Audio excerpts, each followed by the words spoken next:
자, 이번 주차 사회지문 페이지는 58쪽이고 경제에 대한 기초적인 이해 단원입니다. 그러니까 지문입니다. 자, 보니까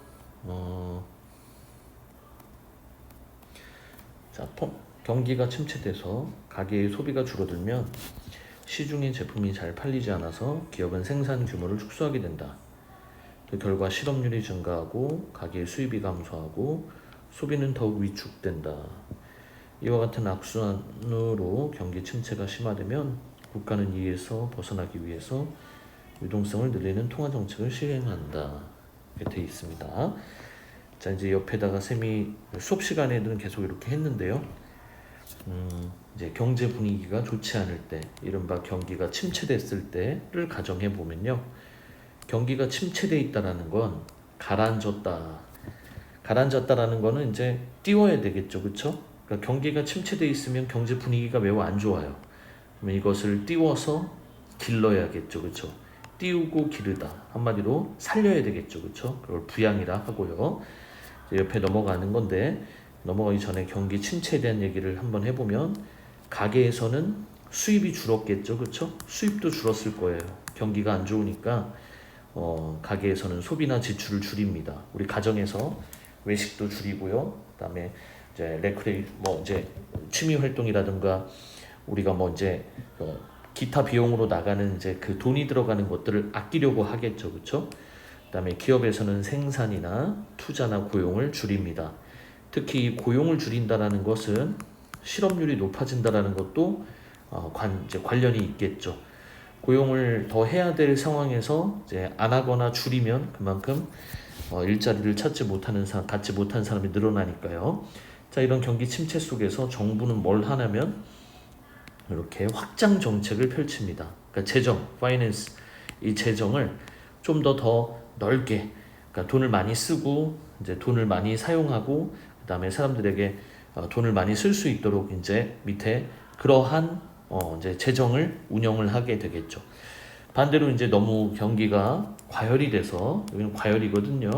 경기가 너무 뜨거워서 이제 물가도 많이 상승하고 사람들이 돈을 많이 쓰고 있다. 화폐 가치가 많이 하락했다. 물가가 많이 올랐다 하면은 정부에서는 허리띠를 졸라매야 합니다. 그렇죠? 그래서 긴축 정책을 실시합니다. 그래서 여기 다시 돌아오면 정부에서는 이런 침체된 경기를 어떻게든 부양하고 살려야 됩니다. 그렇죠? 그래서 확장 정책을 펼치는데 그 확장 정책 중에 하나가 바로 이 금리를 조정하는 겁니다. 중앙정부에서 직접 하는 건 아니고요. 경제부총리라든가 기획재정부, 나라의 살림을 이제 도맡아서 하는 기관에서 주도를 할 수도 있고요. 그래서 이제 우리가 그 나라의 화폐를 이제 밑에 찍어내고 발행하고 이른바 기준금리를 정하는 이 한국은행, 우리나라 한국은행, 중앙은행에서 밑에 보면 금리를 내립니다. 자, 이제 이 금리 같은 경우는 이제 왼쪽에 본문에서도 나오는데 우리가 대출을 해서 은행으로부터 돈을 빌려서 내는 이자도 금리고요. 그러니까 여기다 다시 또 써보면은 내는 이자 금리라는 게 대출을 해서 은행에다 내는 이자도 금리고요. 예금, 한마디로 저축을 해서 은행에다 저축을 해서 받는 이자도 금리예요. 그런데 이제 이 두 개는 좀 이제 갭이 커요. 당연히 이제 이렇게 내는 이자는 좀 많고요. 그다음에 우리가 받을 수 있는 이자는 좀 적어요. 그래서 밑에 금리라는 게 이제 있는데 사람들이 돈을 많이 안 쓰니까 돈을 쓸 수 있도록 대출 금리를 낮춰줍니다. 예금 금리도 낮아지겠죠. 그러니까 금리가 낮아졌다는 거는 사람들로 하여금 돈을 대출 많이 할 수 있게끔 한 거예요. 그래서 금리를 낮춰주니까 시중의 통화량, 이 본문에서는 유동성이라 하죠, 그렇죠? 이 유동성이 높아집니다. 통화량이 많아집니다. 그러면 시중의 통화량이 많아지고 화폐의 가치는 하락하게 돼 있어요. 또 똑같은 1,000원을 주고 살 수 있는 물건의 개수가 1년 전에는 2개를 살 수 있었는데 1년 후가 되니까 1개밖에 못 산다던가, 이렇게 화폐의 가치가 하락합니다. 이퀄 화폐의 가치가 하락했다라는 건 물가가 올랐다는 거예요. 물가가 올랐다는 건 결국 여기 위에 쌤이 미리 써놨는데요. 인플레이션의 상황이 발생했다. 경기가 침체된 걸 끌어올리다가 경기가 오히려 더 뜨거워졌다. 너무 과대해졌다. 경기가 과열됐다. 사람들이 돈을 많이 쓰게 되고 돈의 가치가 하락하게 되고 그러면서 물가도 많이 올라가게 돼요. 물가가 상승하는 거. 그래서 인플레이션은 물가 상승을 의미합니다. 그러니까 이제 물가 상승이 좋은 건 당연히 아니겠죠, 그렇죠? 경제에 또 악영향을 끼치겠죠. 밑에 있는 스태그플레이션은 이제 이렇게 금리를 조절을 했음에도 불구하고 침체된 경기가 살아나지를 않고 물가는 물가대로 떨어지지 않고 상승한 요 상황은 이 악순환의 상황은 스태그플레이션이라 불러요. 용어를 한 번 더 설명해 주려고 쌤이 수업 시간에도 설명을 해줬죠. 스태그네이션이라는 경기 침체라는 용어와 인플레이션의 물가 상승 용어가 합쳐진 말 스태그플레이션이라고 부릅니다. 자, 그래서 결과적으로는 이제 인플레이션의 상황이 발생했고 경기가 부양되다 못해 너무 치고 올라간 거죠. 그렇죠? 너무 뜨거워지고 비정상적으로 물가가 너무 많이 이제 오르게 되는 거죠. 화폐 가치가 너무 떨어지게 된 거죠. 과열이 되면 다시 금리를 조절을 해서 허리띠를 졸라매고 금리를 많이 올려서요. 사람들의 통화량을 시중의 통화량 유동성을 줄이게 만들고 이제 물가를 떨어뜨리게 만들겠죠. 그렇죠? 통화량이 떨어졌다라는 거는 화폐의 가치는 상승하게 되겠죠. 그렇지? 그래서 이런 걸 유도하기 위해서 경제는 이런 식으로 돌아갈 수 있다라는 거예요. 그러니까 정부나 당국에서 이 통화 정책, 시중에 있는 통화량을 가지고 정책을 펼쳐서 이 통화 정책의 이제 여부에 따라서 경기가 이렇게 한쪽으로 쏠리는 걸 방지한 거죠, 그렇죠? 그래서 첫 번째 다시 읽어보면 이 마지막 줄 있죠?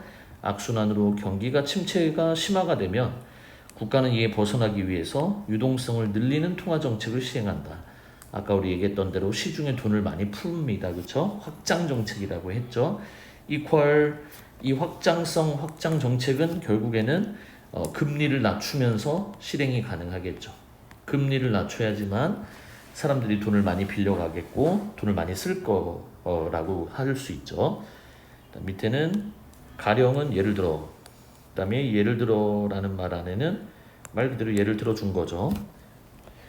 유동성이 넘쳐날 경우에 한마디로 시중에 통화량이 지나치게 많아지면은 시중에 화폐가 흔해지게 되겠고 화폐 가치는 떨어지게 되겠죠.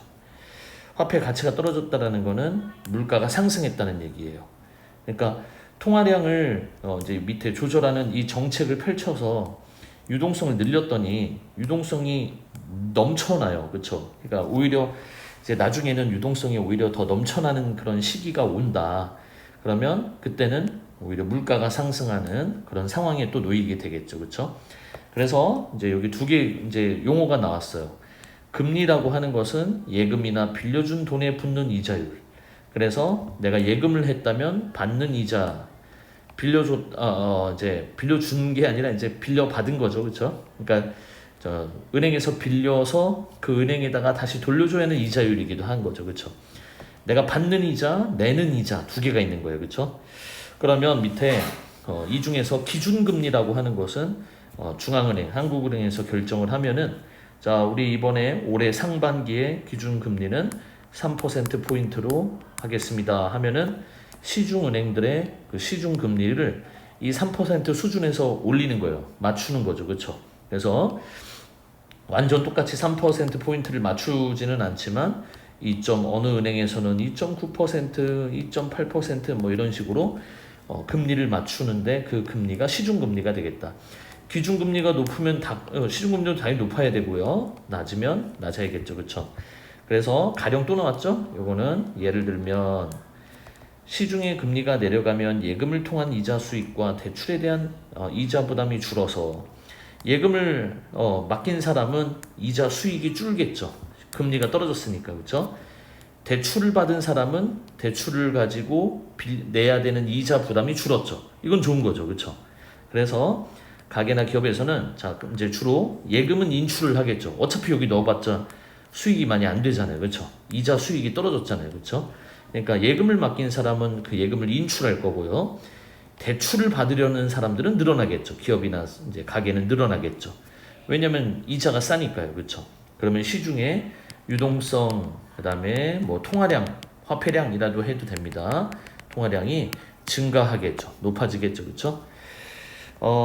그래서 여기다가 뭐 하나만 더 써내겠다. 유동성, 그다음에 통화량, 이것이 이제 증가하게 돼 있습니다. 그렇죠? 그래서 이제 왼쪽 오른쪽에 이렇게 해서 얻을 수 있는 효과가 뭐냐 이렇게 됐고, 이와 같이 금리와 뭐 밑에 보면 유동성의 관계를 조절해서 이렇게 금리를 조절을 해서 그 금리를 조절하는 게 뭐다? 통화 정책이다 이거예요.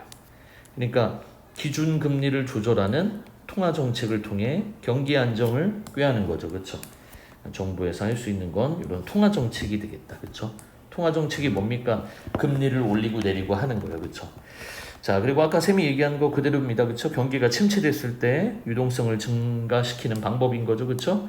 기준금리를 인하해서 시중금리를 낮추도록 유도합니다. 시중금리도 따라서 낮아지겠죠? 사람들 돈 많이 빌리겠죠? 그렇죠?